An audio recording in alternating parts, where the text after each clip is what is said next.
हास्य बाल कथा गीदड़ और ऊँट की कहानी। अध्यापक ने तीसरी कक्षा के बच्चों को यह बोध कथा सुनाई। एक जंगल में गीदड़ और ऊँट रहते थे। एक दिन गीदड़ ने ऊँट से कहा, नदी पार गन्नों का खेत है, चलो आज रात वहाँ गन्ने खाने चलते हैं। ऊँट ने पूछा कि तुम कैसे नदी पार करोगे, तुम्हें तो तैरना नहीं आता। गीदड़ ने कहा कि देखो, मैंने तुम्हें गन्ने के खेत के बारे में बताया, तुम मुझे अपनी पीठ पर बैठाकर नदी पार करवा देना, हम अंधेरे में ही चुपचाप गन्ने खाकर आ जाएंगे, खेत का मालिक नहीं जागेगा।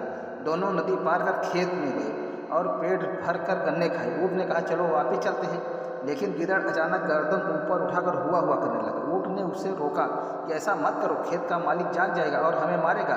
गीदड़ ने कहा कि खाना खाने के बाद अगर वह हुआ हुआ ना करे तो खाना नहीं पचता। और वह जोर से हुआ हुआ करने लगा। खेत का मालिक जाग गया और डंडा लेकर दौड़ा। गीदड़ तो गन्नों में छुप गया और ऊँट को खूब मार पड़ी। तब वह फिर नदी पार कर लौटने लगे और गीदड़ ऊँट की पीठ पर बैठ गया। गहरी नदी के बीच में पहुंचकर ऊँट डुबकियाँ लेने लगा। गीदड़ चिल्लाया, अरे ऊँट भाई, यह क्या कर रहे हो, मैं डूब जाऊंगा। ऊँट ने कहा कि खाना खाने के बाद जब तक मैं पानी में डुबकी नहीं लगा लेता, मेरा भोजन नहीं पता।